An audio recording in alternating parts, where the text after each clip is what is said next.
The pleasant warmth of the sun on his face distracts him for a moment. He thinks back to his wife and son who are waiting for him back home.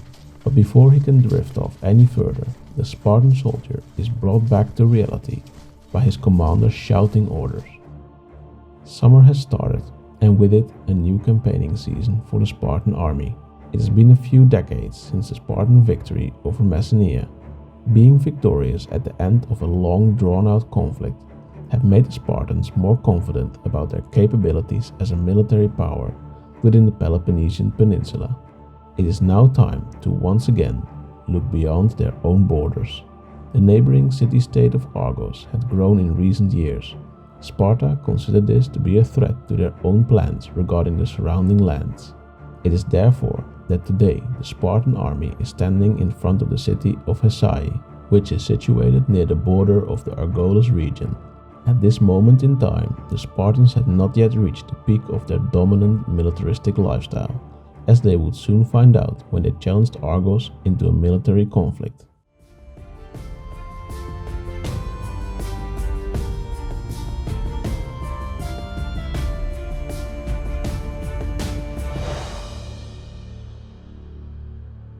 The truth is that you always know the right thing to do. The tough part is doing it. It is the year 669 BCE, and Sparta has shifted its focus to nearby surrounding cities, not yet under Spartan rule. In their attempt to gain influence over independent cities near the Spartan border, the city-state of Argos slowly became of a concern to the Spartans. A man going by the name Phidon had seized the throne after his reunification efforts of the Temenus tribe. Getting these independent cities in the Argolis region reunited increased the power and influence of Argos within the Peloponnesian Peninsula. Phidon was now able to implement some reforms across the entire region. One of these reforms was focused on the military. He had seen firsthand the effectiveness of the use of the Aspis shield, which was larger than the at the time more commonly used medium-sized shields, also known as a buckle. Not only gave the Aspis shield the user the ability to strike a more powerful blow towards his opponent, it also made the famous phalanx formation possible, a military formation that was not yet known to the Spartans before their invasion of Argos. With an united city-state of Argos now firmly established, the Spartans marched out of their capital city with the intention of decimating the Argives. They found a rather unusual situation when they entered the land of their neighbouring city-state. The army of Argos was not waiting for them on a field out in the open. Instead, Phidon had chosen to test his newly found phalanx formation within the streets of Hesai. The Spartans, equipped with the knowledge that they had not witnessed a major defeat for many years, let their overconfidence get the better of them. Thus the Spartan army took the bait and rushed into the town. Once inside, they were now being forced to move around in tight spaces between the houses. In doing so, they faced an enemy fighting in a tightly packed, well-organized and well-defended battle formation. The shields they used were much larger than those of the Spartan army and could easily be used to form one united front. The Spartans, having not yet faced the phalanx formation, were unsure what to do about it. They still gave it everything they had, but could not break through the defenses. Slowly but steadily, their army now got swallowed by the Argives. It wasn't long before the Spartans were forced to move back towards the city gate, after which the survivors routed back to their capital. Although till this day it is still uncertain as to how exactly all these events went down so many years ago, it is thought by some that the Spartan defeat against Argos is what gave way for the Second Messenian War. After the Spartans had won against their Messenian neighbor during the First Messenian War, the original inhabitants of the now conquered land of Messenia were made into helots.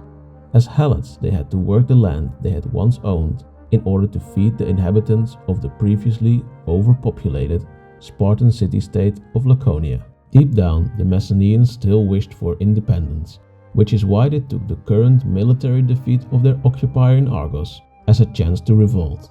The conflict that had ended about half a century ago, condemning them to live their lives as helots, was now once again reignited. The Messenians proceeded to forge an alliance with their Arcadian neighbors as well as with Argos. Both Arcadia and Argos promised to aid them in their fight against Sparta.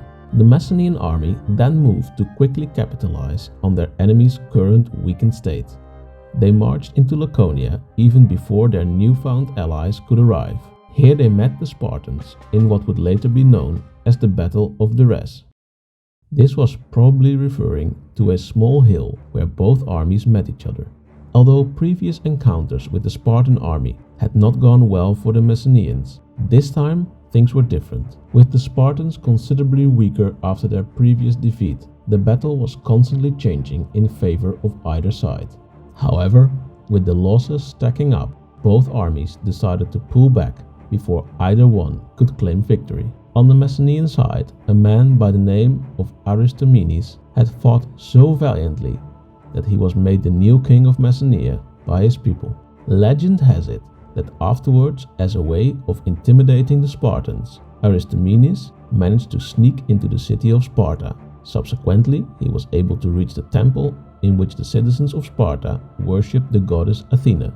He then proceeded by placing a Messenian shield at the feet of the statue of Athena. All these events pushed the Spartans into unknown territory. With their main army having been defeated, they now also had to deal with the Messenians, who not only dared to face them in battle, they also taunted them inside their own capital city. It is even believed that after these events, the Spartan leaders first wanted to receive counsel of the Oracle of Delphi.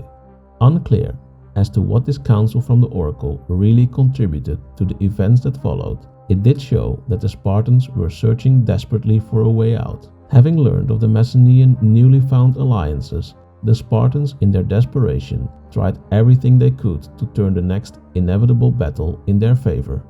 The leaders of Sparta were informed that the Arcadians, led by their king Aristocrates, had moved into Messenian territory. Knowing that they would now have to face two armies unless something preemptively was done, they decided to try their luck. The next battle against the Messenians could very well determine the future of Sparta as an influential city-state. Therefore, a lot was riding on the deal that was struck by the Spartan leadership. The exact location of the next confrontation between the Spartans and the Messenians, accompanied by their Arcadian allies, is unknown. Some ancient accounts described it as the Battle of the Great Fosse, with fosse translating into something similar to a trench or a ditch. It is therefore very likely to assume that both armies met on a plain surrounded by rocky hill formations or other forms of sloped terrain. This made any army movement other than forwards or backwards a more strenuous task, which would also put you at a disadvantage against your opponent. With both armies now facing each other, Aristomenes noticed a certain restlessness amongst the Arcadian allied troops. Although this gave him a bit of an uneasy feeling, he didn't want to think much of it, as the morale of his own troops is leaning on this alliance. With the Arcadians positioned within the middle of the formation, Aristomenes brushed it off as them realizing they would have to face the initial brunt of the Spartan rage. The command to charge was given amongst the Spartan troops on the other side of the battlefield. As they started to move closer towards the Messenians and Arcadians, the Messenian-Arcadian army also started to move forward, getting ready to charge. Then, suddenly, something unexpected happened. Within a matter of seconds, Aristomenes realized that the Arcadian soldiers were not restless because of the prospect of battle, but rather because of a deal that had been struck in secret between their king and the Spartan leaders. As both armies moved ever closer to each other, the Arcadian king, Aristocrates, gave the signal to turn around. The Spartans, having bribed the king, had asked him to withdraw his men just as the battle was about to begin. While the Arcadians retreated through the Messenian lines, the Spartans advanced forwards. Two armies moving into different directions caused massive chaos amongst the Messenian troops. Some of them tried to form a coherent battle line, but the sloped terrain on either side didn't allow for much flexibility. With the Arcadians disappearing into the distance, the Messenian morale had quickly reduced itself to nothing. The remaining survivors against the Spartans decided to retreat. This heavy loss for the Messenians, once again, just as during the first war with Sparta, forced them to take up refuge within one of their fortified cities. This time, a city on Mount Ira was to serve as their hideout. Although under difficult circumstances, the Messenian army managed to hold on to the fortified city for about 10 years. This did, however, extract a heavy toll, especially during a period in which they had to treat the land they once owned as enemy territory. Small detachments of the army under the command of Aristomenes raided the countryside and surrounding villages for supplies, in order for his army to survive being held up inside the fortress. With the years passing by, the Spartans had not been sitting still either. As the alliances of Messenia had proven fragile, Sparta felt confident in taking their time to regroup their army. Thus, after 10 long years and a final push, they managed to defeat the Messenian uprising. Not much is known of how exactly the Spartans managed this victory. Some accounts, however, do point to the possibility that before the city fell, the Spartans allowed the women and children to be released, along with the men who had fought so valiantly, Aristomenes. Most of the people who managed to escape fled to Italy. Aristomenes himself went on to travel to the Greek island of Rhodes. The remaining survivors and other citizens who got left behind were forced back into a life as a helot under Spartan rule. Sparta had learned its lesson during all of this. The defeat against Argos and the Helot uprising had pushed them onto the path of becoming the strong militaristic power for which they were known. During this process, they would also incorporate the use of the Aspis shield and adopt the famous phalanx formation.